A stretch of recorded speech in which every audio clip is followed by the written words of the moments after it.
Golden Rule, The Tonio Story. Dear Papa Dudut, good day po sa inyo at sa mga kabarangay natin na katulad kong masugid na taga-subaybay ng Barangay Love Stories. Alam nyo ba na yung programa ninyo, ang sinasahog namin sa paranghalian kasi hindi talaga kompleto ang araw namin kung hindi kami nakikinig sa Barangay LS. Kaya nga nagkatuksuhan ng mga kasamahan ko sa TODA na kapwa ko tricycle driver na ipadala ko raw sa inyo ang istorya ng buhay ko. Dahil gusto nilang mapakinggan ito. Sa totoo lang ay ayoko sana kasi nahihiya ako pero naisip ko na wala namang sa ating perpekto. At sa kasalukuyan ay nagbabagong buhay naman ako. Pero bago tayo dumako sa parte na yon ng kwento ko ay tawagin nyo na lamang po ako sa pangalang Tonyo. 31 years old at taga Tondo, Manila. Isa akong tricycle driver at minana ko pa sa lolo ko ang trabahong ito kasi hindi naman ako nakapagtapos ng pag-aaral. Ako ang huminto at nagsabi sa mga magulang ko na gusto ko na lamang magtrabaho. Hindi kasi ako magaling sa klase namin kaya hanggang second year high school lamang ang kinaya ko. Inisip ko na lamang na hindi para sa akin ang pag-aaral. At masaya naman ako sa desisyon kong yon. Lalo na nung mas napansin ako sa barangay namin dahil sa gandang lalaki ko. Hindi naman sa pagbubuhat ng sariling bangko pero gwapo talaga ako, Papa Dudut. Artistahin din daw ako at malakas ang appeal. Kaya maraming umaaligid-aligid sa akin na babae at binabae. Patuloy sila sa pagligid sa akin kahit alam nilang nagsasama na kami ni Neneng sa bahay. Kasama ang aming anak ng mga panahong yon, Papa Dudut.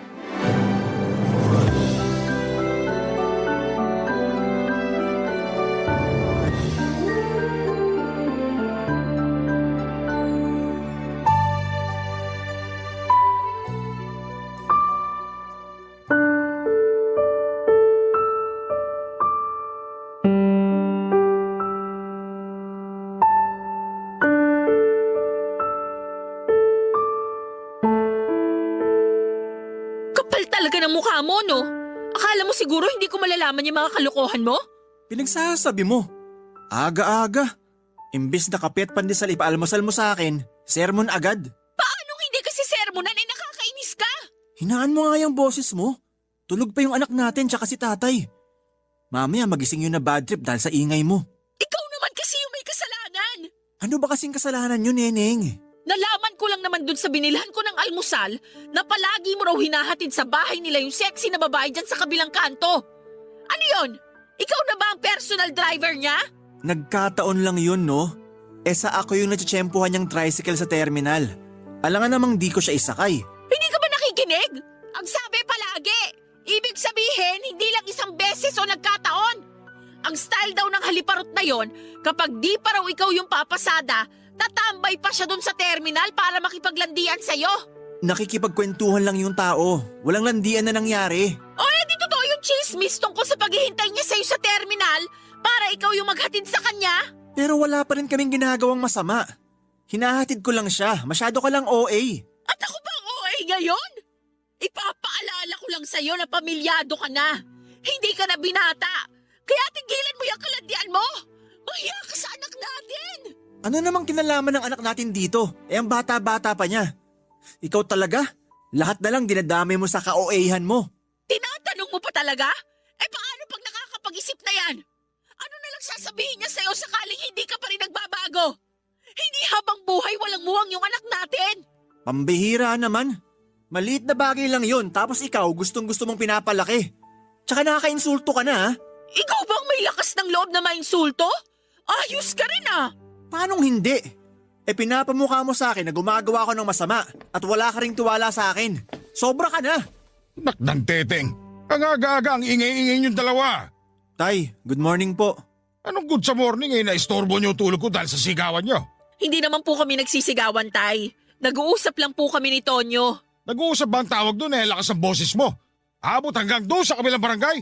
Si Neneng na lang po pagalitan nyo. Sermon ba naman pinaalmusal sa akin? Imbis na ipagtimpla ko ng kape? At nagpakampi ka pa talaga sa tatay mo, ha? Bakit? Tatay ko naman siya. Kanino ako magpapakampi? Sa kapitbahay? Isip bata ka talaga. Kaya kayo nag-aaway ng anak ko kasi lagi ka na lang nagagalit sa kanya na walang dahilan. Bago-baguhin mo nga yung ugali mo, Neneng. May dahilan po kaya ako nagagalit sa anak nyo. Baka nga pag nalaman nyo, uminit din ang ulo nyo. Sige, ano yon? Sabihin mo. Tay, wag po kayong maniniwala dyan. Wala pa nga akong sinasabi. Ay, ewan ko sa inyong dalawa. Ang sarap niyong paguntugin. Ikaw, Neneng, dumating ka lang dito sa bahay umiingay na. Dati tahimik dito eh, pero ngayon parang palengke na. Nakakabuisit kayo.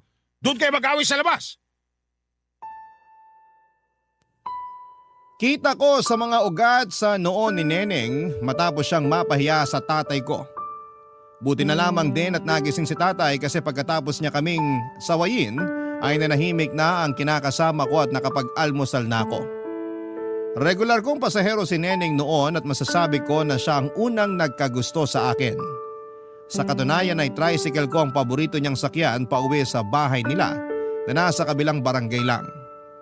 Yung sinasabi niyang gawain daw ng babaeng lagi kong hinahatid ay naging gawain din niya talaga. Teacher si Neneng pero may pagka-business minded din. Rumarakit siya sa pamamagitan ng pagbebenta ng mga beauty products. Siyempre makinis at maputi si Neneng at patunay na epektibo ang mga produktong binebenta niya. Kaya nga na in love na rin agad ako sa kanya at nakuha niya ang loob ko. 2 linggo lang kaming nagligawan at noong napasagot ko na siya ay niyaya ko siyang tumira sa bahay namin. Sakto kasi na gusto na rin daw niyang bumukod kaya pumayag siyang makipag-live-in sa akin. Tapos pagkalipas lang ng 1 buwan ay buntis na siya sa anak namin, Papa Dudut. Kaso kung ano namang hinhin at hinahon niya sa eskwelahan at sa klase niya, siya namang ingay at taklesa niya sa bahay namin. Nagsimula yon noong nasa 8 buwan na ang tiyan niya hanggang sa mga anak siya sa anak namin. Lagi raw niya kasi akong napapanaginipang may ibang babae at nambababae. Kaya napapraning siya. Naiinis ako kasi pinagbibintangan niya ako kahit wala naman akong ginagawang masama. Naisip ko tuloy na totohanin ko na lamang kaya ang pambababae ko para naman may basehan na siya. Lagi niya akong inaaway at walang araw na hindi siya nagagalit sa akin. At hindi yon nakaligtas sa matinik na paningin at obserbasyon ng Tatay Cesar ko na kasama namin sa bahay.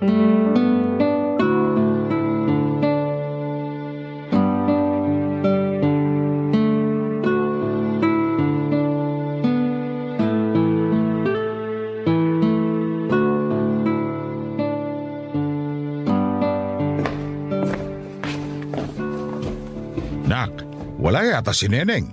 Nasa kanila po eh. Kahatid ko nga lang. May sakit kasi kapatid niya kaya pinuntahan niya. Kasama anak niyo? Opo, para raw makabisita naman sa kanila yung anak namin. Eh buti na yun para kahit papano, tumahimik naman tong bahay natin. Ang ingay kasi nung kinakasama mo, ang lakas ng boses pag nagsasalita, kaya nakakaaburido. Pasensya na po kayo, Tay. Kung pati kayo naiistorbo na sa away namin ni Neneng, sinasaway ko naman po siya na hinaan boses niya. Kasi pwede naman niya akong kausapin ng mahinahon, kaya lang, ewan ko ba sa kanya? Ginagamit pagiging teacher niya sa akin. Ano naman kinalaman nun sa inyong dalawa? Sa klase niya lang siya dapat masunod. Pero pagdating sa pamamahay natin, ikaw dapat ang batas. Yun nga yung gusto kong ipamukha sa kanya. Kaso lagi niyang sinasabi mas malaki kinikita niya kaysa sa akin na hamak na tricycle driver lang. Kasalanan mo rin naman kasi. Kung nag-aral ka, edi sana sa opisina ka nagtatrabaho at hindi ka namamasada. Mahal ko naman po trabaho ko, tsaka ayoko nga sa opisina. Di ako bagay dun, no? Kontento na ako sa pamamasada. Mas marami akong magagandang chicks na naihahatid. Kaya laging mainit ulo sa ni Neneng. Napakababaero mo. Wala naman po akong babae, Tay. Imagination lang yun ni Neneng. Tsaka masisisi niyo ba ako? Eh, gwapo tong anak niyo. Sa bagay, kanino pa ba kayo magmamana ng kuya mo? Eh di sa akin lang din. Hirap talaga pag nasalahin natin yung pagiging magandang lalaki. Oo nga po. Masyadong habulin at lapitin ng mga chicks. Pero nak, mabalik tayo sa pagbubunga nga sa ni Neneng. Aba, huwag ka magpatalo sa kanya. Tandaan mo na ikaw ang lalaki, kaya ikaw dapat ang masunod sa inyong dalawa. Hindi naman po ako nagpapatalo. Minsan nananahimik na lang ako kasi kapag nagsalita pa ako, lalong mas marami sasabihin ni Neneng. Kung bakit kasi sa dinami-rami ng babae sa kanya ka pa nagkaanak? Ayan tuloy. Wala ka nang kawala kasi may panganay na kayo. Mahal ko naman po siya. Pero minsan nakakasawa na. Kaya di ko mapigilan sarili ko na tumingin sa ibang babae. Kasi iniisip ko na baka sila mas maayos kasama, hindi taklesa, inaasikaso mga asawa nila, mabait at maalaga. Basta. Alam mo naman na yung golden rule natin dyan, di ba? Opo, Tay. Okay lang tumingin sa iba, basta wag aanakan. Tandang-tanda ko po yan. Ang talino mo talaga pagdating sa bagay na yan. Siyempre, Tay. Kanino pa ba ako magmamana? Eh di sa inyo. Naku, patunayan mo na sa akin ka nga nagmana. Kasi ako, hindi talaga ako nagpapatalo sa babae. Kaya huwag ka na magpapatalo dyan kay Neneng. Ipamukha mo sa kanya na ikaw pa rin ang padre de pamilya. Ano ba't naging lalaki ka kung lalamya-lamya ka? Opo, Tay. Salamat po sa pagpapalakas ng loob ko. Siyempre, anak kita eh. Ayoko nakikita kang malungkot at ayoko rin inaapi ka ng kahit sino. Lalong-lalo na nung nanay nung anak mo. Gumaan ang loob ko at mas nadagdagan ang kumpiyansa sa sarili pagkatapos ng pag-uusap namin yon ni tatay. Kung hindi nyo kasi na itatanong ay 4 kaming magkakapatid na lalaki sa pamilya at ako ang bunso. Natural ay ako rin ang paborito nila ni nanay na noon ay nagtatrabaho pa sa abroad. Sa katunayan ay magkasama sila doon ni tatay na nag-aalaga ng mga matandang may sakit. Pero kauwi lang ni tatay sa bahay dahil retirado na siya. Dinapuan kasi siya doon ng sakit dahilan para mabilis nang manghina ang katawan niya. Doon na sila nagdesisyon na pabalikin na lamang dito sa Pilipinas si tatay. May sarili na rin namang pamilya ang mga kuya ko at ako na lamang ang binubuhay ng mga magulang namin, Papa Dudut. Sa isip ko, tama si tatay sa mga sinabi niya at sa pagpapaalala niya ng golden rule ng pamilya namin. Kahit na may tinapos si Neneng at sabihin niyang teacher siya, ako pa rin ang padre de pamilya, kaya wala siyang karapatang kayanin ako. Hindi dapat ako ang pumapayag na dinidiktahan lang ng isang babae dahil lalaki ako. At yun ang paniniwala ng tatay ko at doon niya kami pinalaki ng mga kuya ko. Kaya nga dapat alamin ni Neneng ang lugar niya sa pamamahay namin. Dahil ako pa rin ang masusunod sa aming dalawa, Papa Dudut. Barangay Love Stories. Barangay Love Stories.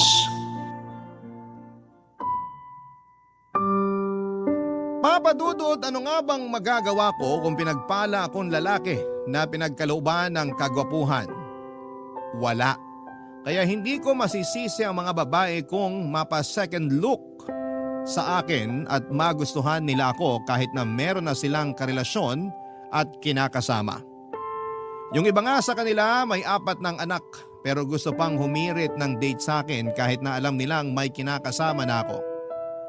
Minsan kapag naiisip kong nai-inlove ako kay Neneng at niyayaya ko siyang magsama na kami sa isang bubong para bumuo ng pamilya ay hindi ko mapigilang manghinayang sa buhay ko nung wala pa sila ng anak namin.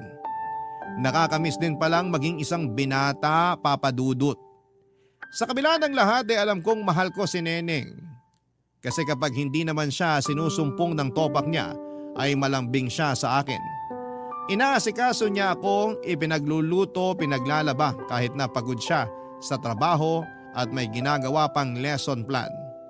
Bukod doon ay siya ang nanay ng anak ko kaya kahit na hindi ko mapigilan ang atraksyon ko sa ibang babae at madali akong madala sa mga panglalandi nila ay si Neneng pa rin ang inuuwian at tinatabihan ko sa kama.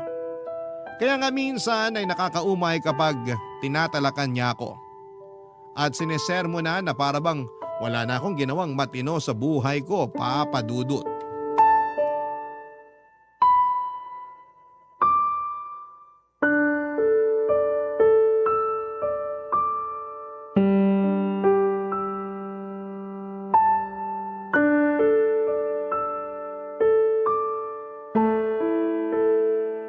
Tulog na ba anak natin?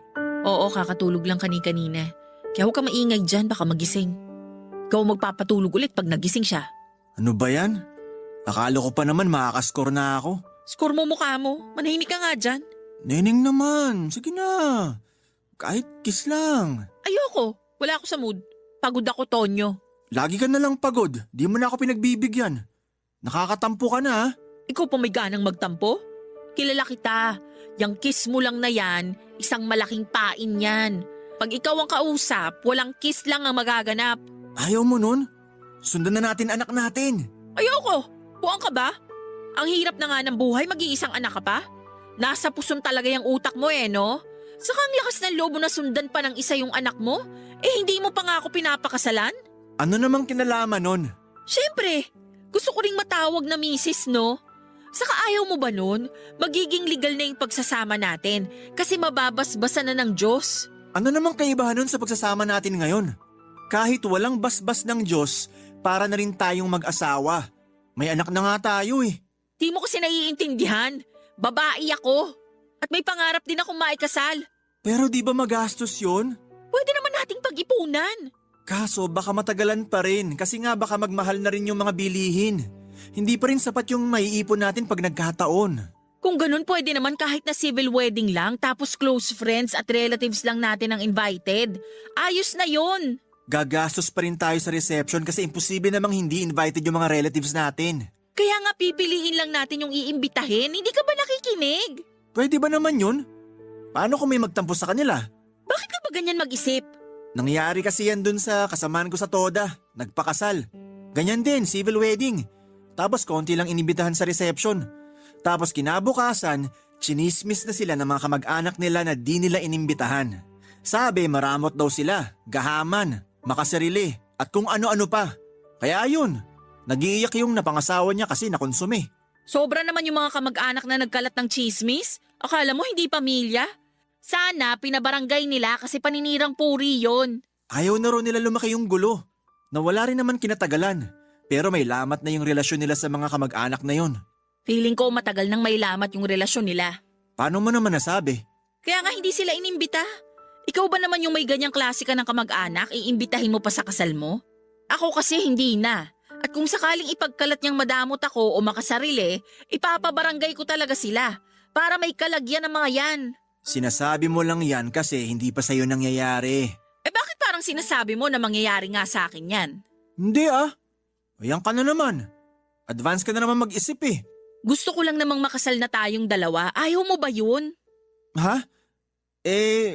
Ano? Ano? Huwag kang sumigaw. Sige ka. Magigising anak natin. Ikaw kasi, nakakainis ka. O ano na? Naghihintay ako ng sagot mo. Basta. Basta-basta ka pang nalalaman dyan. Ayusin mo kasi kung paano ko sumagot. Mabuti pa matulog na tayo. May pasok ka pa bukas, di ba? Matulog ka mag-isa mo. Sige.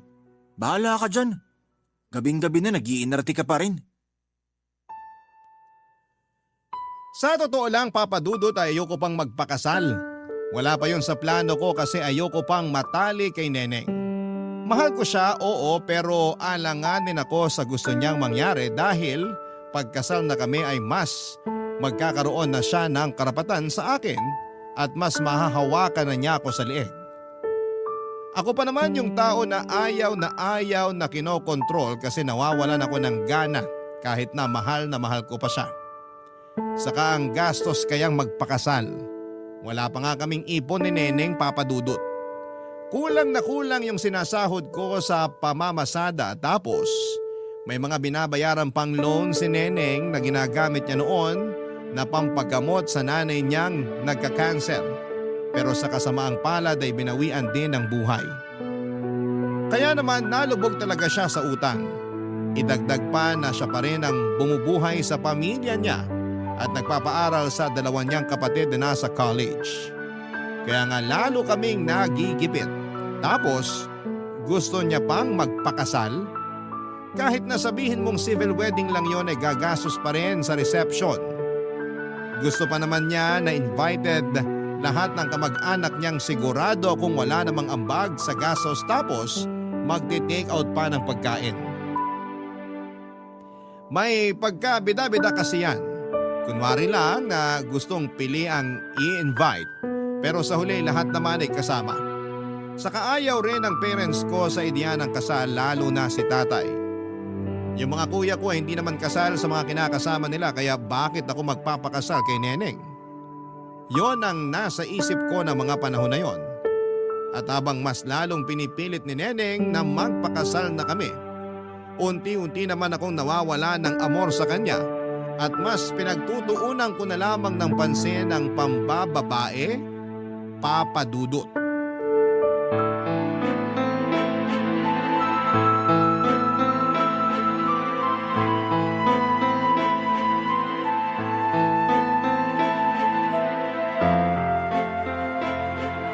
Hoy, Tonyo!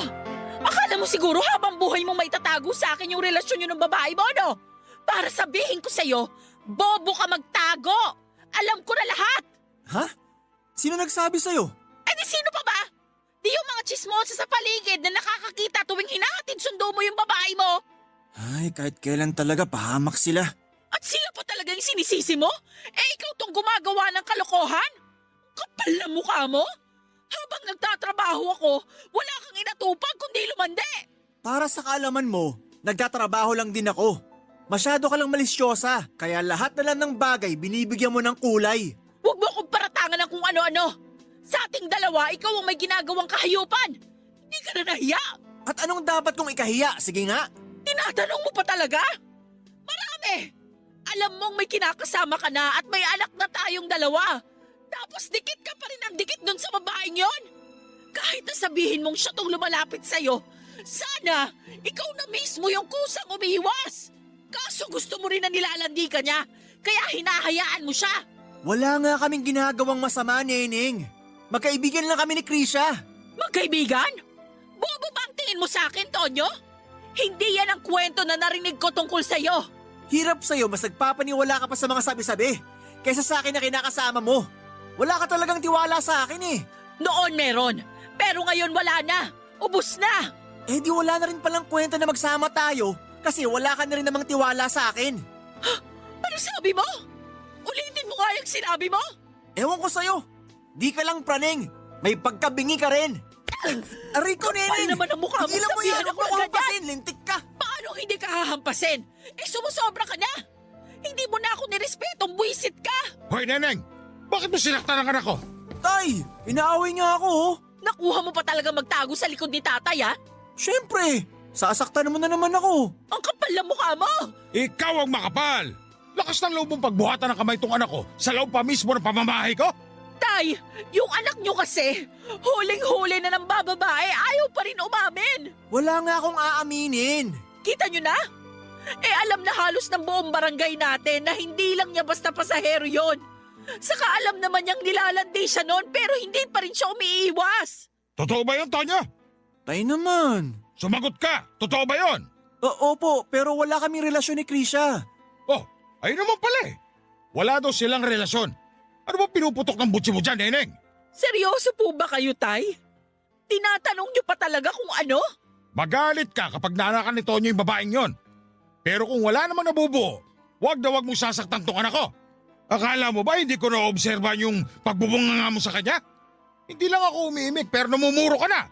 Baka nakakalimutan mo, sino dapat ang masusunod sa inyo sa pamamahay na to? Si Tonyo dapat ang nasusunod at hindi ikaw. Tay naman! Mas kinakampihan niyo pa po ba si Tonyo kaysa sa akin? Ako po ang kinakasama niya. May anak kami. Kinakasama pa lang pero hindi pa asawa. Kaya wala kang karapatang diktahan ng anak ko. Di na ako magtataka kung bakit ayaw niyang magpakasal sa'yo. Walang tigil kasi sa pagputak yung bunganga mo.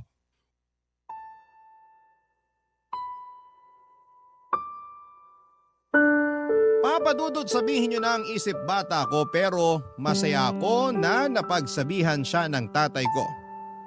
Sumusobra na kasi si Neneng sa pangiinsulto niya sa akin at aaminin kong inapakan niya ng gusto ang pagkalalaki ko. Biruin nyo ha, naturingan pa naman siyang teacher, nirerespeto ng mga estudyante niya sa eskwelahan tapos siya mismo ay hindi marunong rumespeto sa kinakasama niya. Kaya buti na lang talaga to the rescue si tatay kaya nakatikim tuloy ng masasakit na salita si Neneng sa kanya, Papadudut. Sa kabila ng lahat ay nakonsensya pa rin ako noong nakita ko ang malungkot na reaksyon sa mukha ni Neneng.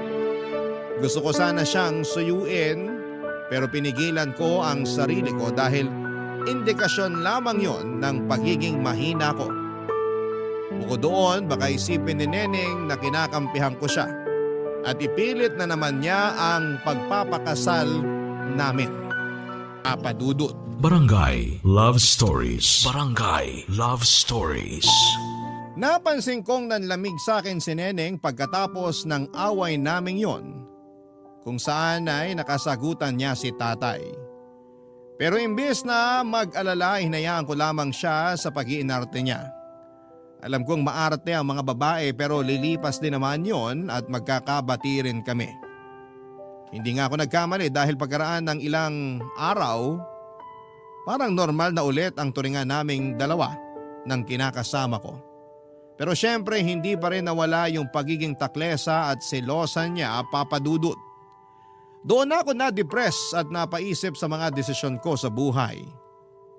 Pinagsisihan ko kung bakit nagkagusto ko kay Neneng nang ma-realize ko na hindi pa pala ako readyng bumuo ng pamilya kasama siya.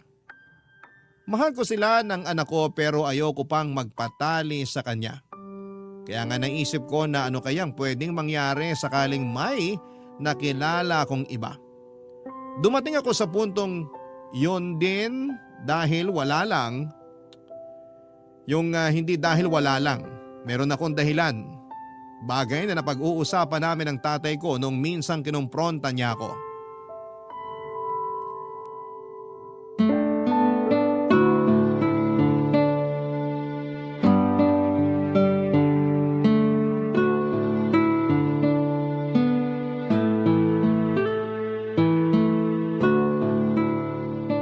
Tonyo, inaaway ka pa ba ni Neneng? Paminsan-minsan po. Pero di na palagi kasi baka raw makasagutan na naman niya kayo. Natakot yata sa inyo. Aba, dapat lang naman takot siya sa akin. Nagre-reyna-reynaan siya sa bahay natin nakikitira lang naman siya. Hayaan niyo na po si Neneng, tay. Pinagsabihan ko na naman siya. Kaya di na yun uulit. Pinipilit ka pa rin ba niya magpakasal? Opo, binabanggit pa rin niya. O anong sagot mo? Na hindi pa ako handa. Tapos tinanong niya ako kailan daw ako magiging handa. Pag lumaki na yung anak namin. Di na lang ako umimik kaya nagtampo na naman siya sa akin. Hindi ko na po alam gagawin. Ayoko naman nakikita siyang nagtatampo pero ayoko pa rin kasi talagang magpakasal sa kanya eh. Sigurado ka ba na ayaw mo lang kasi hindi ka pa handa? O baka naman may iba ka na talaga? Baka naman kayo talaga ng babaeng tinutukoy niya. Tay naman eh. Wala talaga akong may tatago sa inyo. Siyempre, tatay mo ako. Kaya sabihin mo na. May relasyon na kayo, no? Opo. Sinasabi ko na nga ba Hindi totoong hindi ka pa handa magpakasal kay Neneng. Hindi mo lang talaga siya mahal. Mahal ko naman po si Neneng pero nawala na lang yun sa dalas ng pag-aaway namin. Alam mo, tayo mga lalaki, pag mahal natin yung babae, ura-uradang pakakasalan natin yan. Kaya duda ako sa'yo nung sinabi mong mahal mo naman si Neneng. Ayaw nyo rin namang makasal ako kay Neneng, di ba? Oo, kasi nararamdaman ko na kokontrolin lang niya buhay mo. Baka pagkatapos ng kasal, sakal na sunod na mangyari sa'yo. Pero maiba tayo. Ano bang nagustuhan mo doon sa bago mo? Maganda po, sexy, makinis, tsaka Magaling sa kama? Oo tay, ako yung sumusuko. Ibang klase. Ay, nakakaingit ka naman. Pero yung usapan natin Huwag na huwag mong bubuntisin kung ayaw mong malintikan ka. Saka ayusin mo yung pagtatago sa relasyon nyo. Kasi parang aso yung si Neneng. Ang talas ng pangamoy. Yun nga tay, ayoko na pong itago yung relasyon namin ni Krisha. Mas mahal ko na po siya kaysa kay Neneng. O anong plano mo? Makikipaghiwalay na po ako kay Neneng. Pero di ko alam kung paano sasabihin sa kanya. Baka kasi hindi siya pumayag. At bakit di siya papayag? Ipamukha mo na ayaw mo sa kanya para siya na mismo yung kusang makipaghiwalay sa'yo. Sigurado po ba kayo na gusto nyo kami maghiwalay ni Neneng? Aba, oo naman. Sabi mo maganda yung bago mo at mas mahal mo na siya kaysa kay Neneng. Di, palitan mo na yung kinakasama mo. Tutal, nakikita ko rin na hindi ka na masaya sa kanya. Tingnan mo nga yung itsura mo. Para kang pinagsakluban ng langit at lupa. Ang dapat na gawin mo, makipaghiwalay ka kay Neneng kaysa nagmumukmuk ka dyan. Alam nyo, tama po kayo. Di dapat ako nagmumukmuk dahil lang dun. Buti na lang talaga okay lang sa inyo na hiwalayan ko si Neneng. Tsaka wala rin kasi akong nakikitang future sa kanya. Hanggang ngayon, dami pa rin niyang utang na binabayaran. Si Krisha mayaman to, Tay. Daming pera. Pinuutang pa nga akong pampapogi ng tricycle ko. Nako, kung ako sa'yo, hindi ko na pakakawalan yung bago mo. Mayaman pala yan eh. Jackpot ka na dyan, Tonyo. Tama naman si tatay na mas mayaman si Krisha. Manager kasi siya sa opisinang pinagtatrabahuhan niya. Hindi tulad ni Neneng na maraming utang at may responsibilidad pa rin sa kanyang pamilya, kahit na may sarili na kaming pamilya. Madalas nga namin yung pinagtatalunan kasi imbes na sa amin na lamang ng anak niya mapunta yung sweldo niya, nakikihati pa ang pamilya niya. Siyempre si Neneng pa rin naman ang masusunod kasi pera niya yon. Pinaghirapan niya yon at pinagtrabahuhan niya kaya hindi lamang ako masyadong nagsasalita.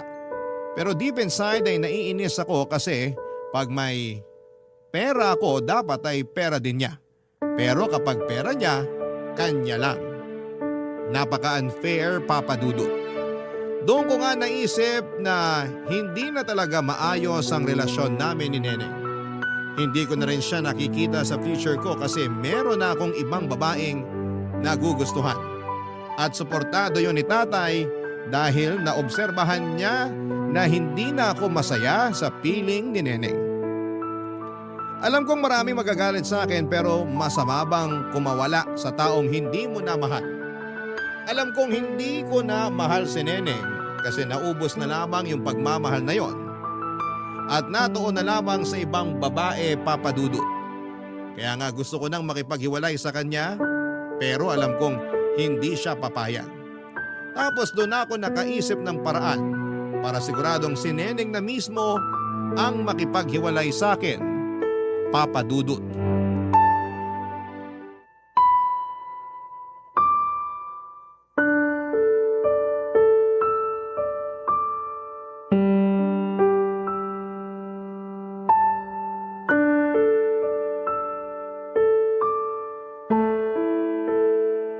Anong sinabi mo? Ulitin mo nga kasi parang nabibingi ako. Sabi ko, gusto ko na makipaghiwalay sa'yo. At bakit?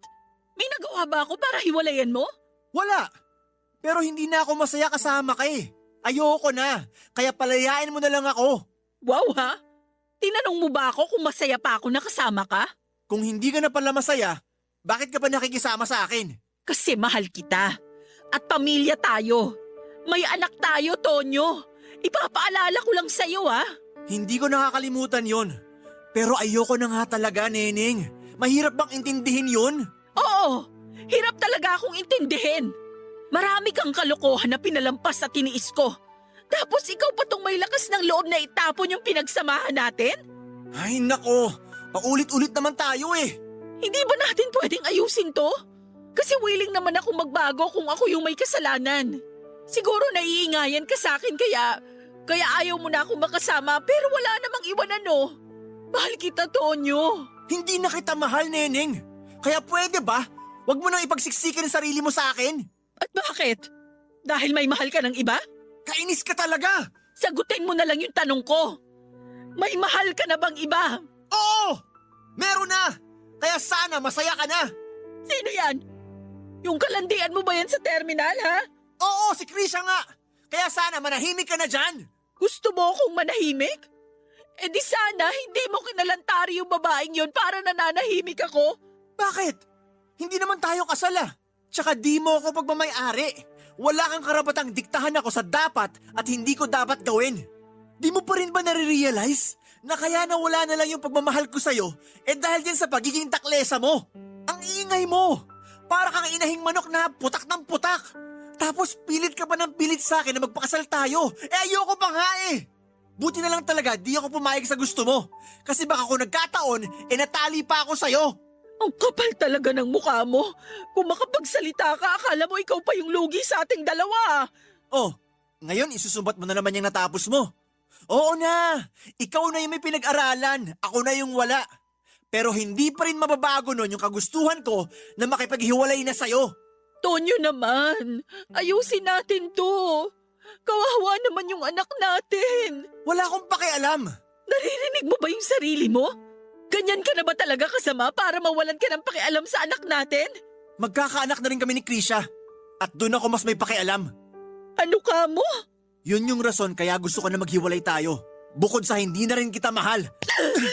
Napaka-demonyo mo, Tonyo! Napaka-walang hiya mo! Makapal na kung makapal. Pero sana irespeto mo na lang yung gusto ko. Huwag mo na rin akong piliting makisama sa'yo kasi ayoko na. Hindi na kita mahal, Neneng! Iyak ng iyak si Neneng nang malaman niyang magkakaanak na kami ni Krisha. Kung dati naaawa pa ako sa kanya pag nakikita ko siyang umiiyak, ay wala na akong naramdaman na mga panahong yon, bukod sa kagustuhan kong makipaghiwalay na sa kanya. Hindi ko na kasi siya mahal at ayoko namang ipagpilitan pa ang relasyon namin kung hindi na talaga uubra. Suportado rin naman ako ni tatay sa desisyon ko, kaya malakas ang loob ko. Sa katunayan ay pinagalitan pa nga niya si Neneng noong narinig niyang umiiyak ito ng araw na yon, Papa Dudut. Nagmakaawa pa ulit si Neneng sa akin pero sinabi kong hindi na magbabago ang desisyon ko. Pinagtabuyan ko na sila ng anak namin sa bahay dahil may plano na akong patirahin doon si Krisha. Kaya umalis na rin si Neneng at bumalik na sa bahay nila. Simula noon ay nagsama na kami ni Krisha at marami kaming plano tulad ng bubukod kami sa oras na makapanganak siya. Pero pagkalipas ng 5 buwan, nalaman kong may kinakalantari siyang ibang lalaki. Galit na galit ako dahil sa pangangaliwa niya. Pero mas lalong gumuho ang mundo ko nang ipagtapat niya sa aking hindi raw ako ang ama ng ipinagbubuntis niya. Ang tatay noon ay ang lalaking kinakausap niya na noon ay nasa Amerika na. Pinagsabay niya kami ng mga panahong yon tapos nagkalabuan daw kasi sila noong paalis na ito at hindi niya agad nasabi rito na buntis siya sa anak nila. At dahil nga sa takot sa kahihiyan, humanap siya ng sasalo sa magiging anak niya para maging tatay nito. At ako ang napili niya. Pero gusto na raw nilang magsama kaya walang pasubali akong iniwan ni Krisha. Durog na durog ang puso ko nang lokohin niya ako. Kinasusuklaman ko siya pero doon ko naisip na baka karma ko yon sa pangiiwan at pagtataboy kay Neneng at sa anak namin. Pero hindi pa pala tapos ang kapalaran sa paniningil sa akin dahil may nangyari ulit na hindi ko inaasahan. Nagkasakit po si tatay sa atay dahil na rin sa walang humpay na pag-inom ng alak nang umuwi siya rito sa Pilipinas.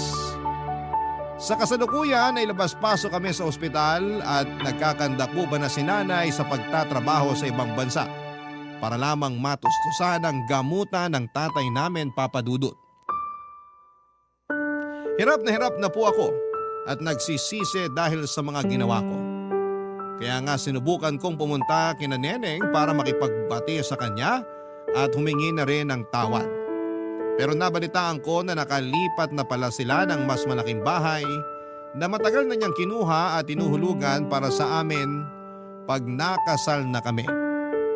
Noong isang beses na pinuntahan ko siya doon ay nagalit siya sa akin at pinakaladkad ako sa mga gwardya palabas ng subdivision nila. Hindi na rin niya pinakita sa akin ang anak ko dahil wala raw akong karapatang kilalaning tatay ng bata, Papa Dudut. Alam ko na maraming galit sa akin dahil sa ginawa ko pero nagbabagong buhay na naman ako. At patuloy na nagsisikap para makatulong sa pagpapagamot ng tatay ko, Papa Dudut. Wala namang perpektong tao. Lahat nagkakamali kaya sana'y huwag niyo akong husgahan. Hanggang dito na lamang po ang sulat ko, Papa Dudut. Maraming salamat po sakaling mapili po ninyong i-ere ang istorya ko sa inyong programa na Barangay Love Stories. God bless po sa inyong istasyon. Ang inyong forever kapuso at kabarangay, Tonyo. Dear Papa Dudut, mapagpalang araw po sa iyo at sa lahat ng mga lagi nakatutok sa Barangay Love Stories. Tawagin niyo na lamang po ako sa pangalang Mabel.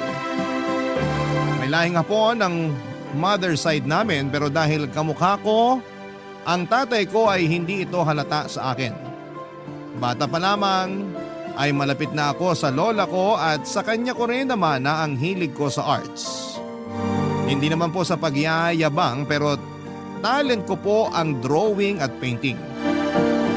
Bago mamatay ang lola ko ay palagi niyang sinasabi sa akin yung tungkol sa isang Japanese art na kung tawagin ay kintsugi, kung saan ang isang basag na vase ay binuo muli sa pamamagitan ng ginto. Doon ko po ibinase ang pananaw ko sa buhay, Papa Dudut. At kung bakit na-relate ko ang buhay ko sa kintsugi ay malalaman ninyo po sa dulo ng aking kwento. Galing ako sa mahirap na pamilya, Papa Dudut.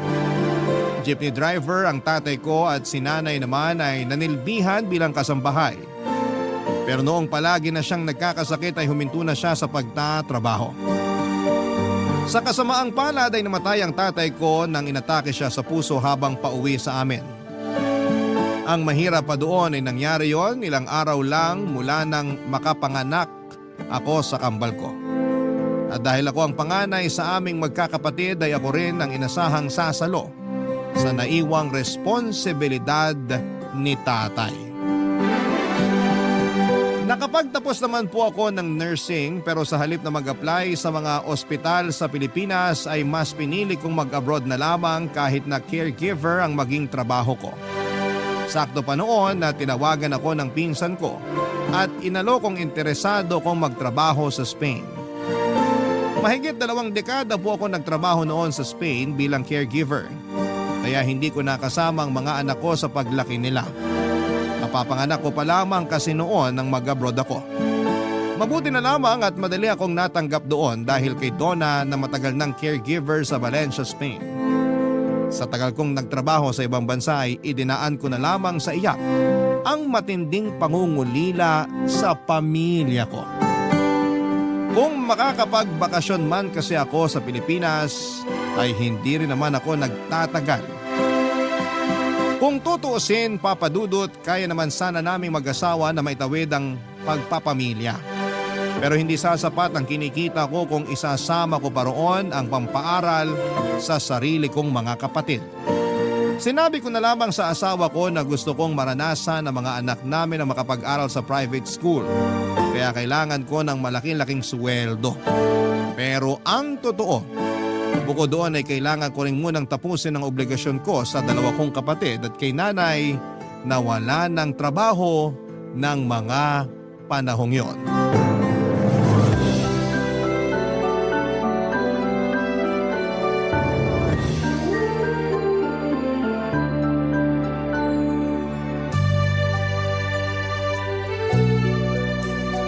Gina, kumusta? Nakuha mo na ba yung perang ipinadala ko sa'yo? Oo ate, nakuha ko na. Salamat Bukas na bukas yan magbabayad ako para makakuha ng exam permit. Sigurado ka bang makakapag-exam ka? Oo naman ate, pambayad lang naman yung kulang. Nasaan yung resibo ng binayaran mo ng prelims at midterms nyo? I-send mo sa akin, gusto ko makita. Si ate naman wala ka bang tiwala sa akin? Mahirap ba yung hinihingi ko sa'yo? Pipicturan mo lang tapos isi-send sa akin. Kayang-kaya mo nang gawin yun ngayon. Ano kasi ate? Wala ako sa bahay ngayon. Bakit? Nasaan ka ba? Nandito sa kaibigan ko, mag-group review kami. Sa kaibigan mo o sa boyfriend mo? Magsabi ka ng totoo. Ha? Saan naman ang galing yan ate? Wala pa akong boyfriend. Binigyan kita ng pagkakataong magsabi ng totoo bago ako magalit kasi gusto kitang maintindihan, Gina.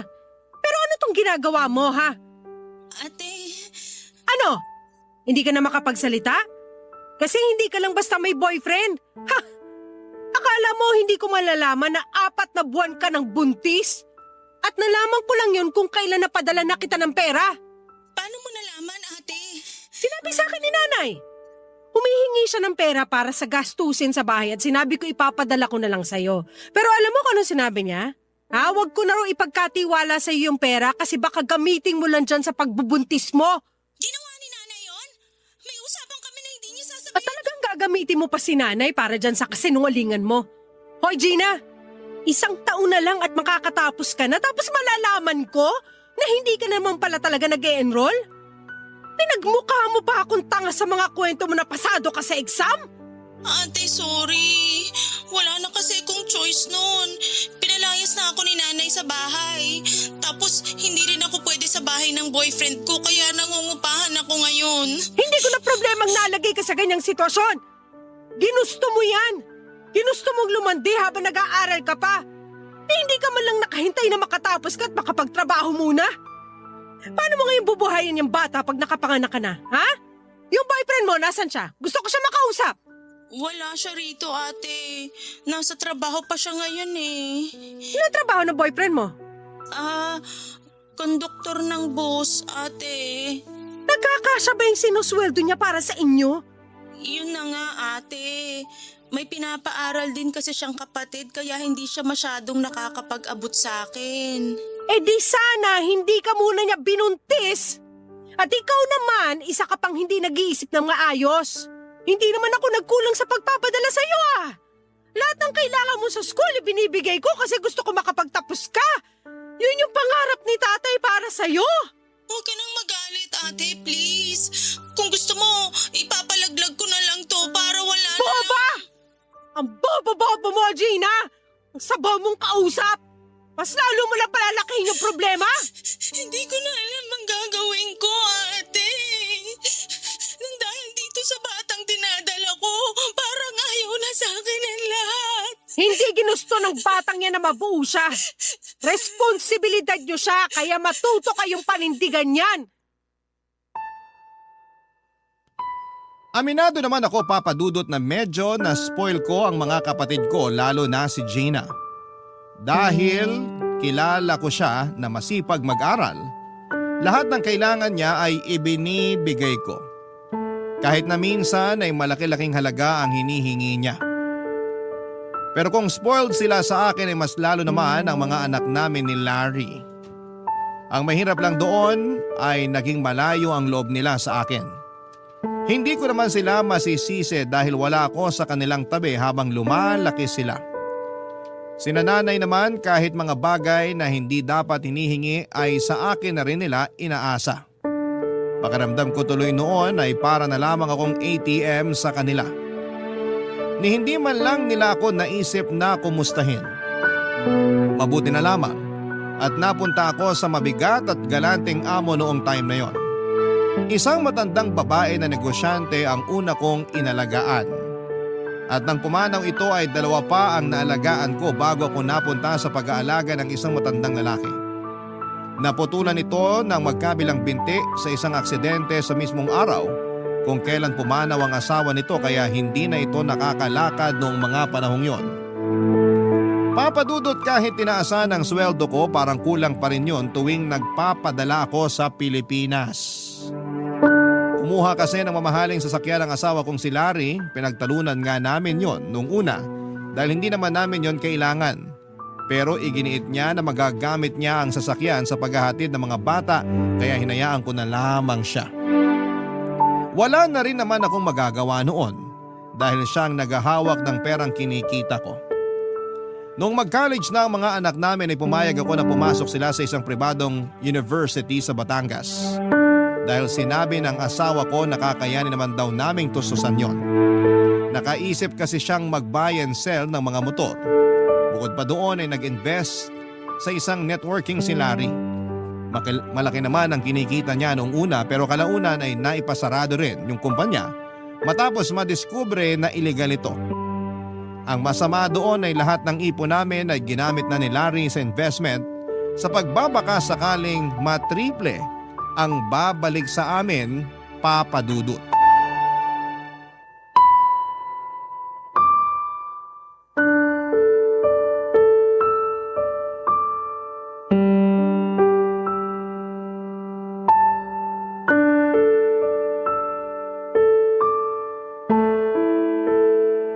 Larry, anong balita? Hindi na ba talaga maibabalik yung pera? Wala na, mahal eh. Wala nang pag-asang maibalik pa yun sa atin. Nagsara na yung kumpanya. Ano ba naman yan? Paano na yung ipon natin? Ang tagal kong pinag-ipunan yun tapos mawawala na lang ng ganong kabilis? Yung buy and sell mo ng motor, kumusta? Yun na nga, mahal eh. Dumagdag pa yun sa problema. Bakit? Ano nangyari? Ipinautang ko kasi yung 5 motor sa mga kaibigan ko. Ang kaso, hanggang ngayon hindi pa rin sila nagbabayad. Ano? Bakit mo naman kasi sila pinautang? Mga kaibigan ko naman sila eh. Kaya nagtiwala ako. Kaso yung iba, tinakbo na talaga ako eh. O ano ngayon, wala na tayong pera? Susweldo ko pa naman dyan, di ba? Kung kailan naman nagpaplano na akong umuwi ng Pilipinas, tsaka pa to nangyari. Gustong gusto ko nang umuwi, Larry. Saka ka na umuwi. Kung pwede, mag-extend ka pa ng ilang taon dyan. Samantalayin mo na habang boy pa yung matandang inaalagaan mo. Pero gusto ko na makita yung mga anak natin. Baka pag tumagal pa ako rito, hindi na nila ako kilala. Kailangan natin ng pera. Gagawa ko rin naman ng paraan yun, nasira akong negosyo. Ako nang bahalang kumausap sa mga anak natin. Basta magtiyaga ka lang dyan. Sa tingin mo, may magagawa pa ako? Pasensya ka na, mahal. Minaalis lang talaga eh. Konting tiis pa, mababawi rin natin yun. Paano nga mababawi? Puro palpak naman yung naiisip mong negosyo. Baka mas mabuti kung maghanap ka na lang din ng trabaho. Yung permanente, para mabilis tayong makabawi. Ano naman trabaho yung papasukan ko? Sa tingin mo, makakahanap ako ng trabaho ng malaking sweldo kagaya mo? Nasa Pilipinas ako. At alam mong high school lang ang tinapos ko. Hindi mo na ba kayang dumiskarte? Kung gusto mo, bumalik ka na muna sa pamamasada ng jeep. Kahit pa paano makakatulong din yun sa gastusin sa bahay. Gusto mo ba talagang dumiskarte ako o gusto mo lang kaming tipirin? Hindi ko kayo titipirin! Ako nga yung nagtitipid dito para sa inyo eh! Lahat ng pera ko ipinapadala ko sa inyo dyan sa Pilipinas! Hindi madali yung trabaho ko rito! At sana isipin nyo naman yun tuwing nagsasayang kayo ng pera! Ah, ganun, nanunumbat ka na ngayon. Sige, kung gusto mo na magtrabaho ako, sige, magtatrabaho ako. Bahala na yung mga anak natin sa sarili nila. Total, malalaki na naman sila. Kain na nila ang sarili nila. Ano ka ba naman? Hindi yun ang ibig kong sabihin. Sabi ko nga 'di ba, kahit mamasada ka na lang ulit para kumikita ka kahit papano. O kaya yung sasakyan natin. Parentahan mo para habang wala pa akong padala, nakakapag-abot ka pa rin sa mga bata. Makapagsalita ka naman parang wala akong kwenta rito. Baka nakakalimutan mo, may usapan tayo bago ka umalis. Sinabi mo na ako nang bahala sa mga bata at ikaw na lang yung magtatrabaho. Pero iba na yung sitwasyon ngayon. Ang laki nung nawala sa atin. Hindi na pwedeng ako na lang yung naghahanap buhay. Huwag nahihirapan ka na di itigil mo na yung pagsusuporta sa wala mong kwentang pamilya. Lalaki na ng mga kapatid mo pero pinapadala mo pa rin. Kailangan din nila ako. Hindi lang kayo yung pamilya ko kaya wag mo nang gawing issue yon. Tsaka mas malaki pa rin naman yung binibigay ko sa inyo ha. Kaya na magtrabaho ng mga kapatid mo, kaya pabayaan mo na sila. Ipadala mo sa akin ang buong sweldo mo nang hindi tayo magkaproblema. Papa Dudut, wala akong nagawa kundi ang iyakan ang pagkaubos ng savings namin dahil sa palpak na investment ng asawa ko.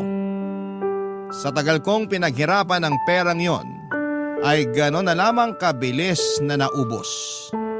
Ang masama pa ay ni hindi man lang ako nakaramdam kahit kaunting pagsisisi mula sa kanya.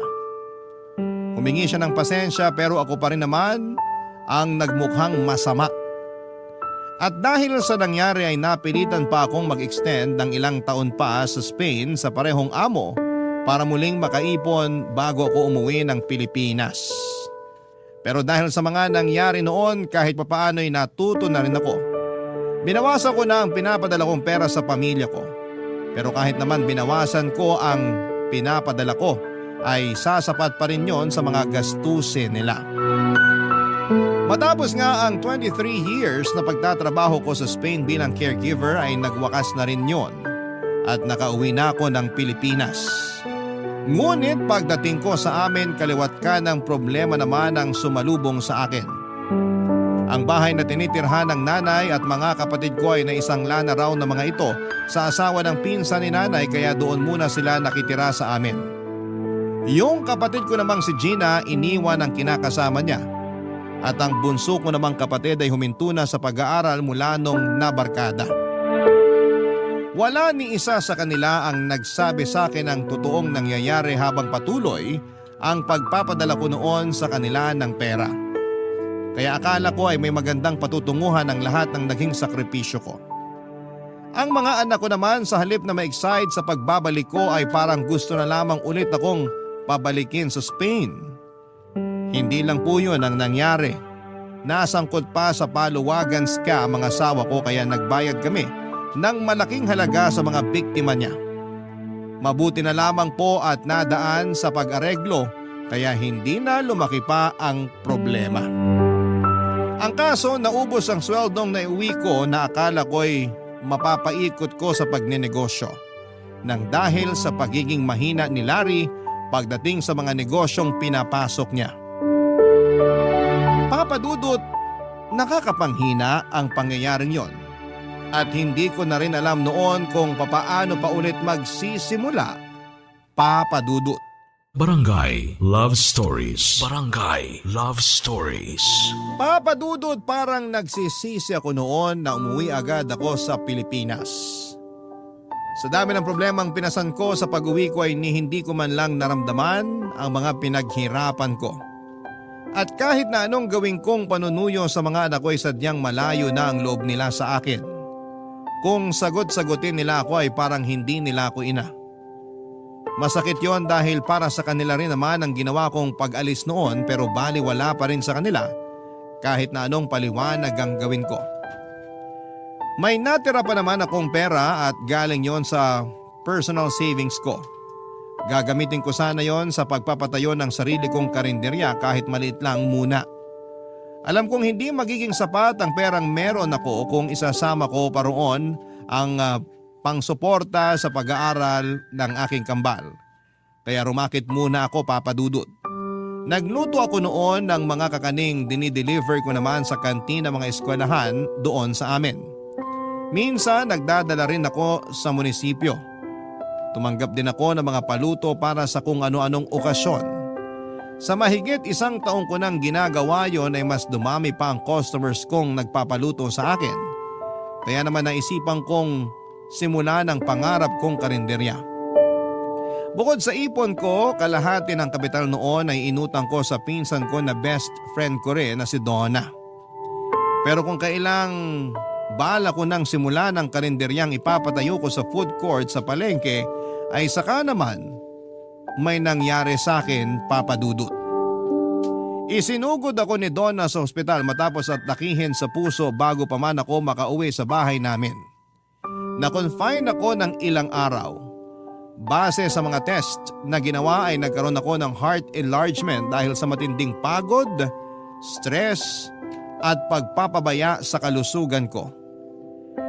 Hindi naman kalakihan ang binayaran sa ospital dahil nailapit yon ng pinsan ko sa Kapitolyo. Kaunti na lamang ang binayaran namin pero sa check-up at maintenance naman ako nahirapan.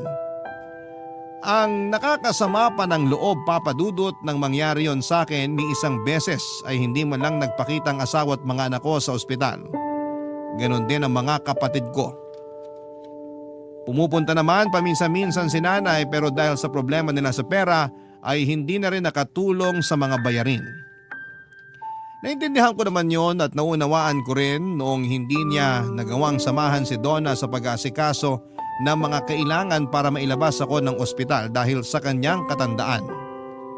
Pero kung nakakalungkot na ang nangyari noong inoperahan ako, mas naging malala pa ang sitwasyon nung nakauwi na ako sa bahay namin para magpagaling.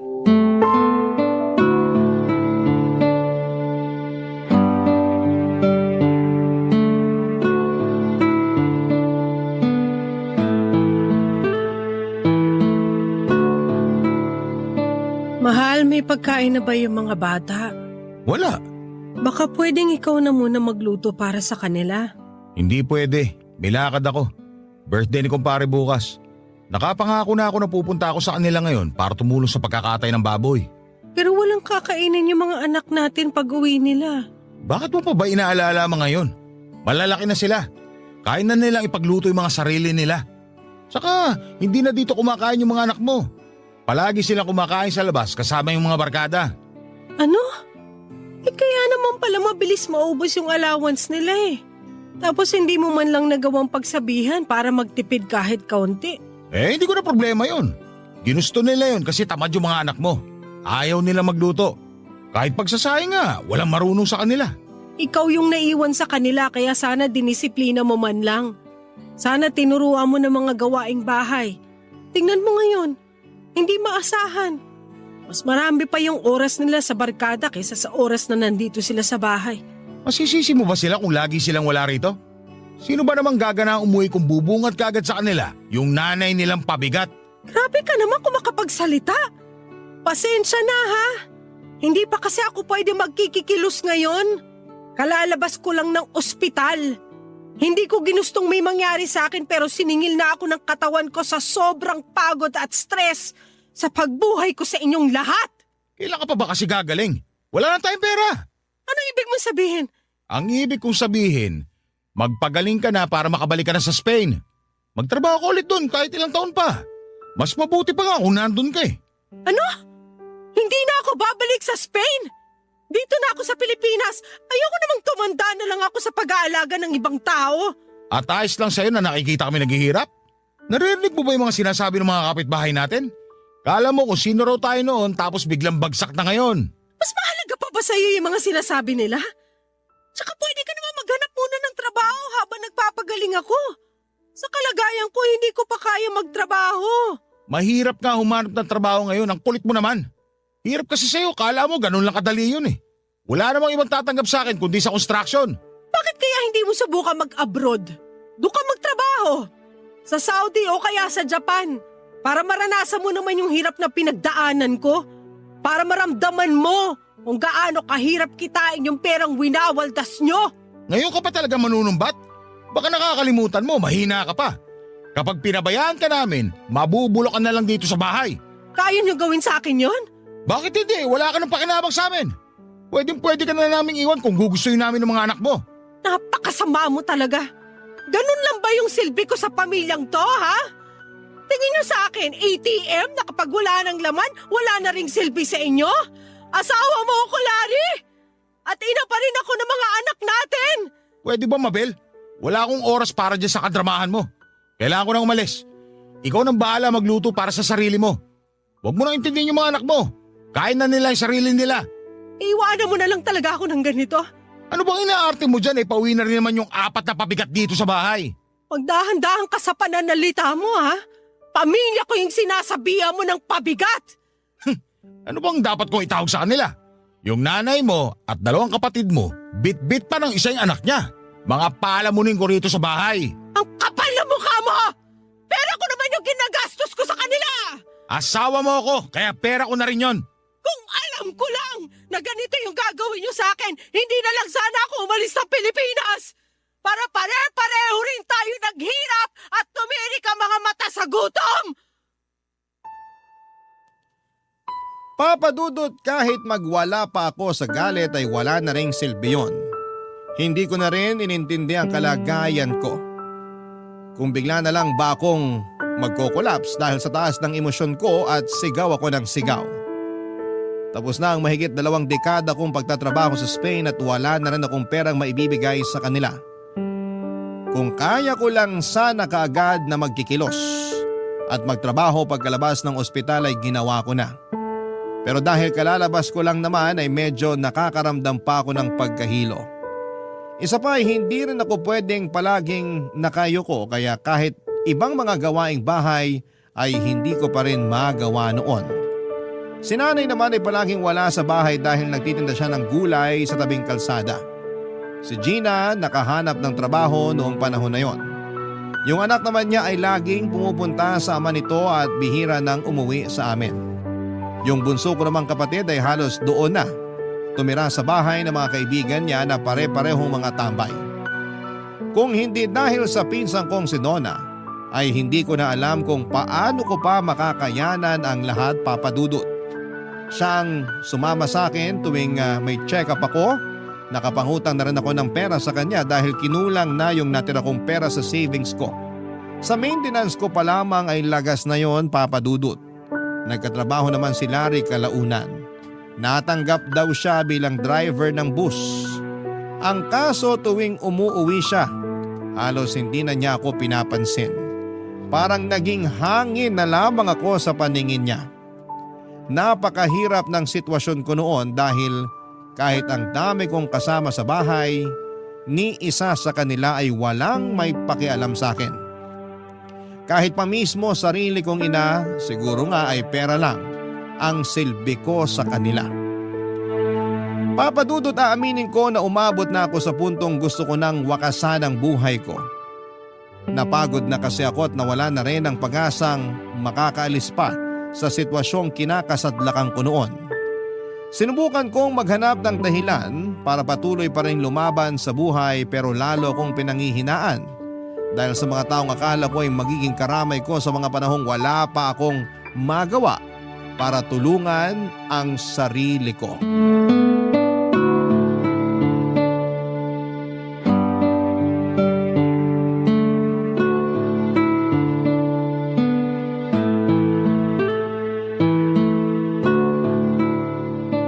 Wala pa tayong pagkain. Pambihira naman oh. Pagod na nga ako sa trabaho, tapos wala pa akong datantang pagkain dito. Pasensya na, Kuya Larry. Kakauwi ko lang din eh. Nasa ba yung nanay mo?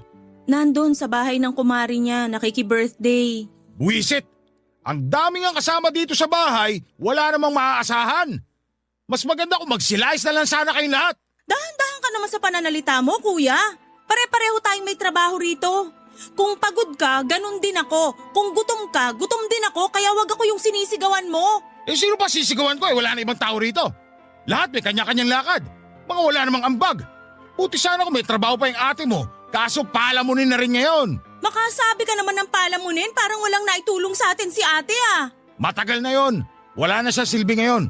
Kita mo naman, sa halip na makapagtrabaho, gumagastos pa sa pampacheck up niya. Hindi na lang kasi malagutan ng hininga para isang gastos na lang eh. Makapagsalita ka parang hindi ka asawa ni Ate Mabel. Kapal ng mukha mo. Baka pagtanggol ka naman sa ate mo, kala mo naman may malasakit ka talaga sa kanya. Samantalang hindi mo rin naman siya inaasikaso, lalo na nung kalalabas na lang ng ospital. Marami akong inaasikaso. Nag-a-apply pa lang ako ng trabaho noon. Mahirap nang makahanap ng maayos na trabaho yung ganitong edad. Mabuti nga natanggap pa ako kahit tindera lang sa grocery eh. O edi ngayon may trabaho ka na. Ikaw nang bahala sa kuryente at tubig. Ano? Teka, bakit ako lang?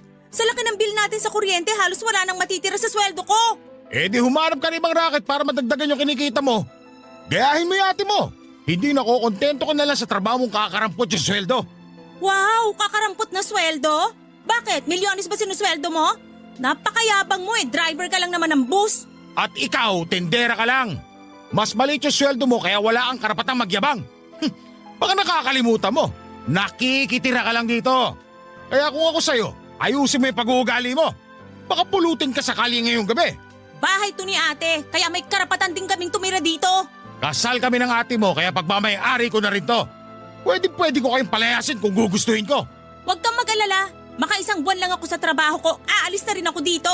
Sayong-sayo na tong bahay nyo. Kahit lulukin mo pa ng buo para hindi kami makapasok. Isara mo na yung bibig mo, Gina.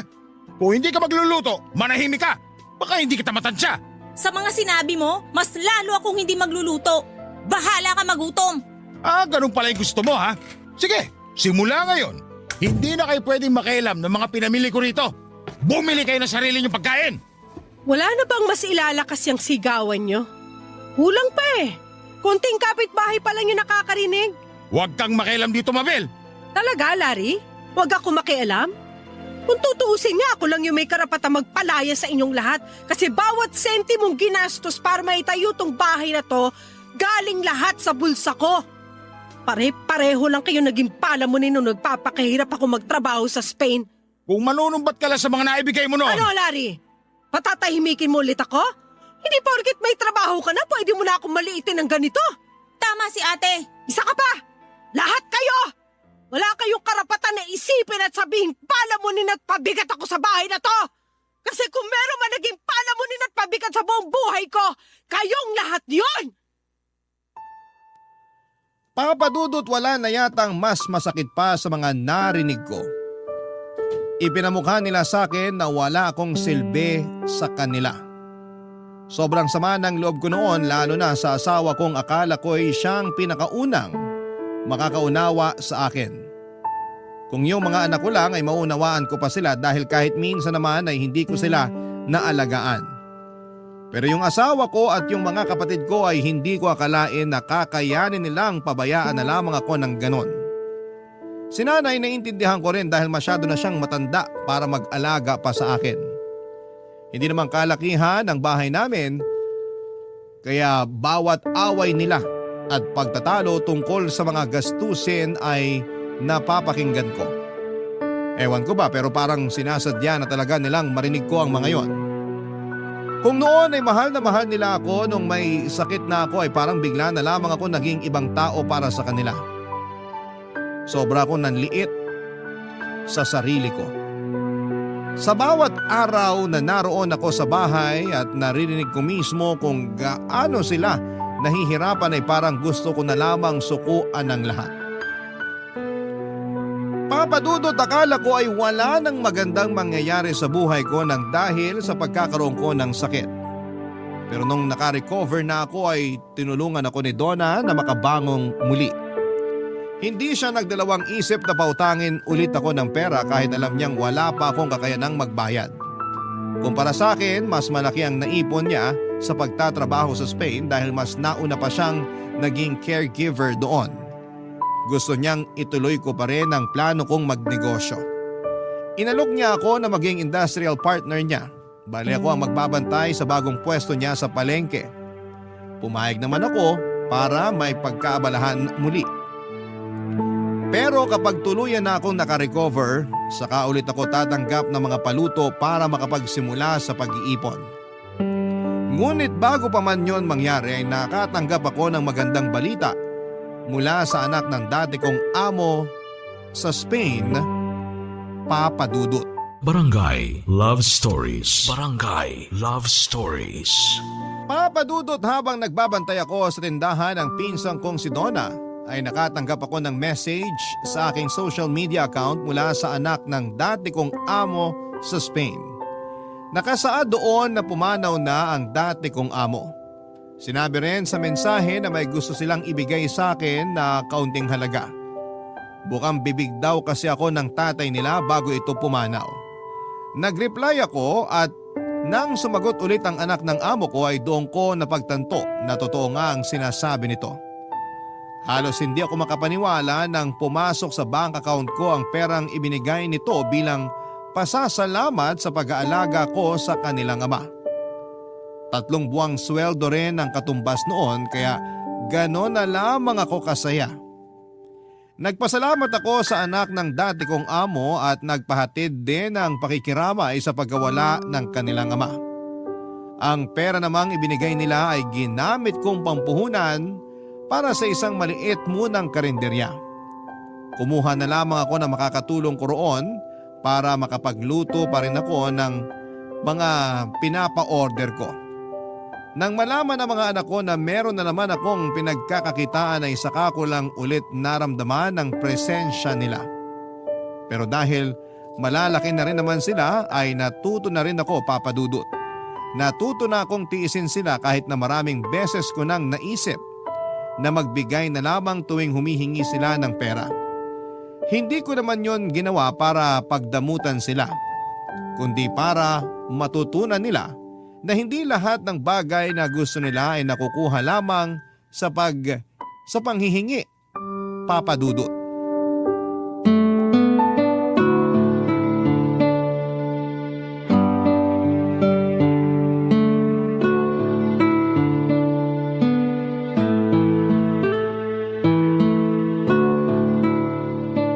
Ibang klase rin yung mga anak mo, no? Nakaamoy lang ng pera, naaalala ka na ulit. Hayaan mo na sila. Hindi ko naman binigyan para matuto naman sila magsikap sa buhay. Teka, maiba nga ako. Bakit hindi mo pa palakihan tong karinderya mo? May sapat ka na namang pera. Ayaw kong ilabas lahat ngayon. Pwede naman ako magsimula muna sa simple lang. Di ba dito naman mas makikita yung diskarte ko? Kung sa bagay, naiintindihan kita dyan sa pagtatabi mo ng pera. Sa dami nang nangyari sa'yo mula nung bumalik ka rito, matuto ka na talagang magtabi. Magsisimula ulit ako ngayon. Kahit hindi na kasing laki ng kinikita ko nung nasa Spain ako, ayos lang. Kesa naman nasa bahay lang ako, tapos puro masasakit na salita pa yung naririnig ko. Hiwalayan mo na lang kaya yung asawa mo. Gustuhin ko man, hindi rin ganun kadali. Iniisip ko rin yung mga anak ko. Baka lalo lang sila magrebelde kapag nalaman nila na maghihiwalay na kami ng tatay nila. Ay, sabi ko na nga ba't yan ang isasagot mo eh. Kumusta nga palang pag-aaral ng mga yon? Makakapagtapos ba naman kaya? Ayun, konting tiis na lang. Napilitan ng lumipat sa public college dito sa atin. Wala eh. Hindi na sila kayang pag-aralin sa private.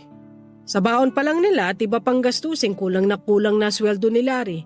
Sa tuition pa kaya. Kung noon pa sana naisipan ni Larry na magtrabaho, malaki na sana ang ipon ninyong mag-asawa. Wala kasi may iwan noon sa mga bata. Pwede namang iwanan sa nanay mo yung kambal mo nung teenager pa lang sila eh. Ilang taon pa sanang nakapagtrabaho si Larry. Tsaka nagkaroon din sana siya ng pagkakataon na makapag-abroad. Sadyang mahina lang dumiskarte yung asawa mo eh. Pa-business-business pa. Palpak naman. Ang dali na ngang ma-scam, na-inspire pa sa mga scammer. Nang scam pa ng iba dahil dun sa paluwagan na sinalihan niya. Ay naku, pambihira. Kung ako sa'yo, magpapalit na talaga ako ng asawa. Ay, sakit sa ulo yung si Larry eh. Wala na akong balak na mag-asawa ulit, Donna. Matanda na ako. Gusto ko na lang na mabigyan ng magandang buhay yung mga anak ko kahit na malalaki na sila. Kahit sa ganung paraan man lang makabawi ako sa kanila. Sus, kung tutuusin naman hindi mo kailangan bumawi sa kanila. Maswerte nga sila at may nanay silang kagaya mo. Ang kaso, pagbalik mo, kahit pagrespeto man lang sana sa'yo, hindi nila magawa. At yan yung itutuwid ko kapag nakabangon na ako ulit. O ano bang plano mo? Gusto kong palaguin yung perang ibinigay sa akin ng anak ng amo ko. Hindi ko lahat ginamit sa karinderya kasi may naiisip akong ibang pwedeng pagkakitaan. Yan yung gusto ko sa'yo. Nagkaroon ka lang ng kapital, bumalik yung pagiging madiskarte mo. Salamat nga pala. Kung hindi naman dahil sa'yo, baka hindi ko to nagagawa ngayon. Huwag mo nang alalahanin yon. Magkaibigan tayo at magpinsan pa. Palagi mo nga akong pinagtatanggol nun sa mga nambubuli sa akin Tapos ikaw pa yung nagpapalusot nun sa nanay ko para makatakas ako at makapag-enjoy man lang sa buhay kahit subsub tayo sa pag-aaral, di ba? Ay nako, napakasarap tuloy bumalik sa pagiging estudyante. Kung babalik man tayo sa pagiging estudyante, ayoko na maging prof si Madam Sungit.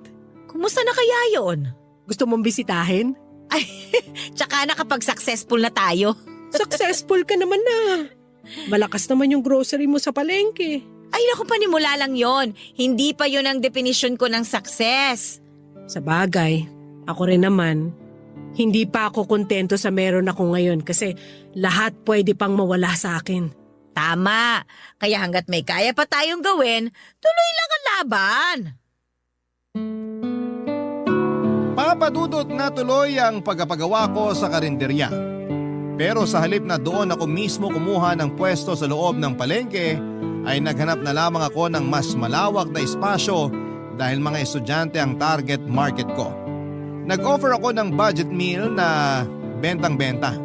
Hindi lang sa mga estudyante kundi pati na rin sa mga tricycle driver doon sa amin.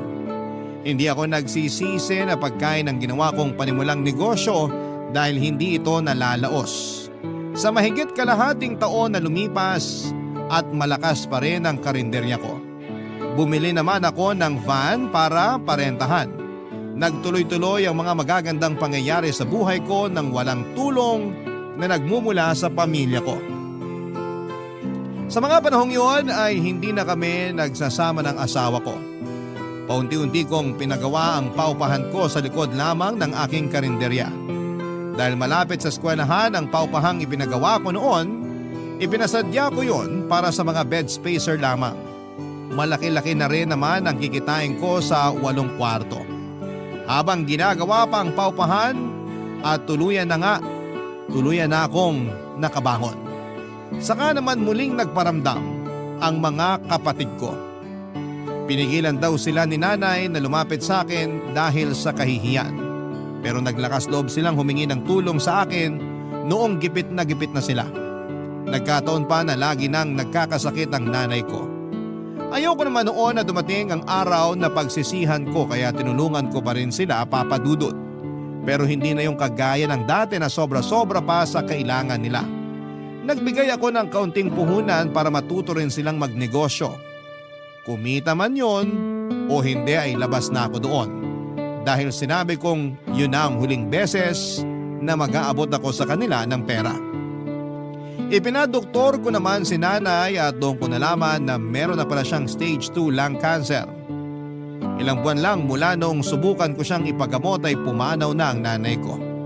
Pero bago siya tuluyang nawala ay humingi siya ng tawad sa mga naging pagkukulang niya sa akin at nagpasalamat na rin sa lahat ng naging sakripisyo ko para sa pamilya namin. Nakakalungkot at masakit mawala ng mahal sa buhay pero ganun talaga ang realidad dito sa mundo. May dumarating at meron ding umaalis na hindi na babalik pa kahit na kailan.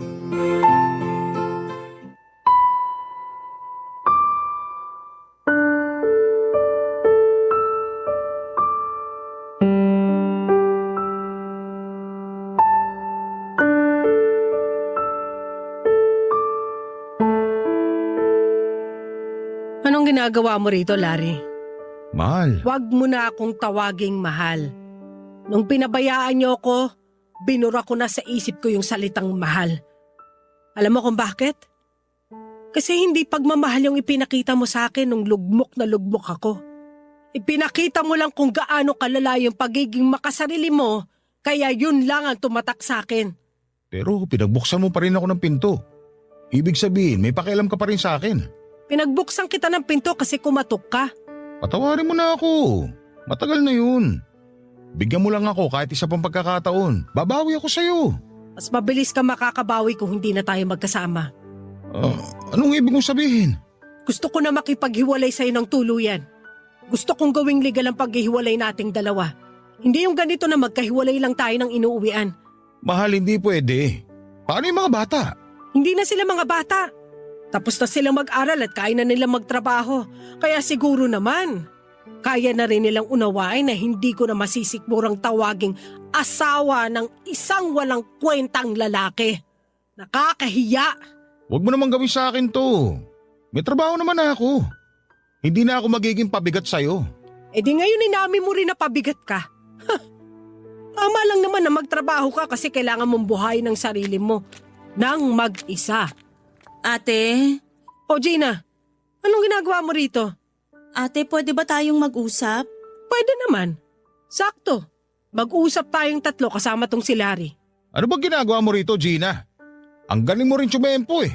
Nakita mo nag-uusap kami ni Mabel tapos ngayon ka pa sasabay. Ikaw nga dapat yung tinatanong ko kung bakit ka nandito eh. Hiwalay na kayo ni ate, di ba?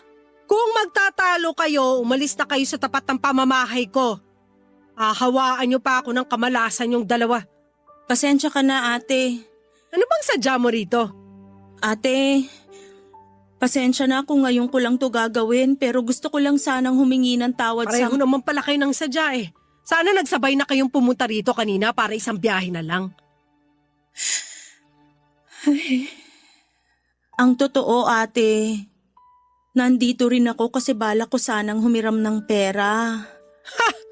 Sinasabi ko na nga ba? Ate, last na to. Hindi lang talaga nagkasya yung puhunang binigay mo sa amin. Isa na lang talaga, ate. Wala na ako may bibigay sa'yo, Gina. Masyado ko nang matanda para umasa pa sa akin. Kayang-kaya mo nang diskartehan yan kung gugustuhin mo lang. Tama si Mabel. Kaya mabuti pa, sabay na tayong umalis. Bakit ba pinangungunahan mo ko? Umalis ka na kung gusto mo. Mag-uusap pa kami ng ate ko. May importanteng lakad pa ako kaya makakaalis na kayo. Pero ate… Umalis na tayo rito, Gina. Huwag mo nang galitin pa yung ate mo. Ate, sige na naman oh. Huwag naman masyadong matigas yung puso mo. Kapatid mo pa rin ako. Ayokong makapagbitaw ng masasakit na salita. Sapat na yung tinanggihan kita sa hinihingi mo, kaya mas maganda kung umuwi ka na lang. Marami pang pwedeng pagkakitaan. Matalino ka kaya alam kong kayang-kayo mo pang dumiskarte. Pero hindi tayo pareho ate. Hindi naman lahat ng tao kayang magnegosyo. Pero kayang matuto, hindi ba? Kayang matutunan ng pagnenegosyo. Ganun ba kahirap na magbigay na lang? Hindi mo ba naman ikakahirap yung halagang hihingin ko? At hindi mo naman ikamamatay kung hindi kita mapagbibigyan.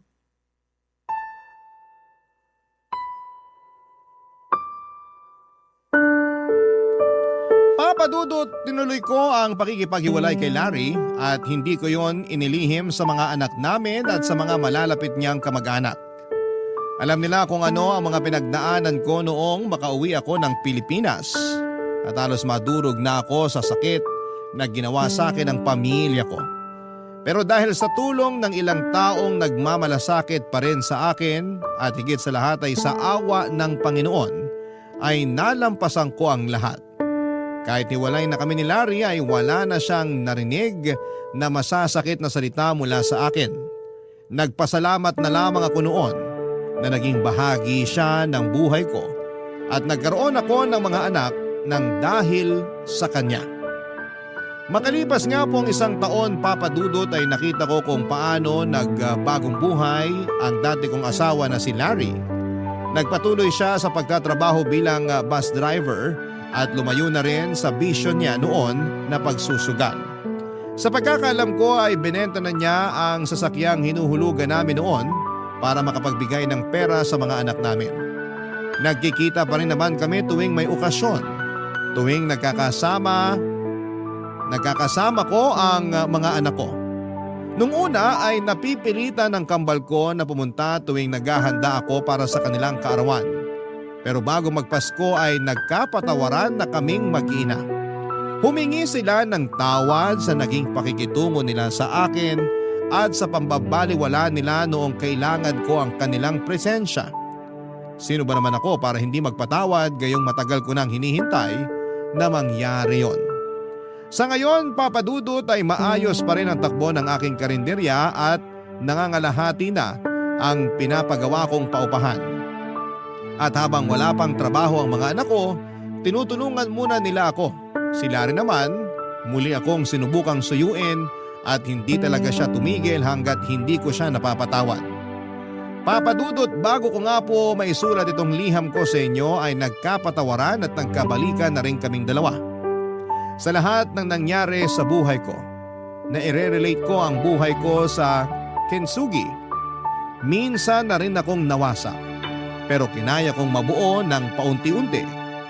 Pero sa pagkakataong ito ay mas nakikita ko na ang halaga ko. Kung isa akong basag na paso, ang gintong bumuo sa akin ay ang pamilya ko na napagtanto ang naging pagkakamali nila at gumawa ng paraan para magkaayos kaming lahat. Pero kahit na buo na kami ng pamilya ko ay naroon pa rin ang bakas ng pinagdaanan ko. Kahit kasi okay na kami ng mga kapatid ko ay hinayaan ko na lang silang tumayo sa sarili nilang mga paa. Tinuruan ko sila kung paano dumiskarte at hindi umasa na lamang sa inaabot sa kanila. Hanggang dito na lamang po ang aking kwento at maraming salamat po, Papa Dudut, sa lahat ng mga bumubuo ng Barangay LS. Pagpalain po sana kayong lahat. Ang inyong forever kapuso at kabarangay, Mabel.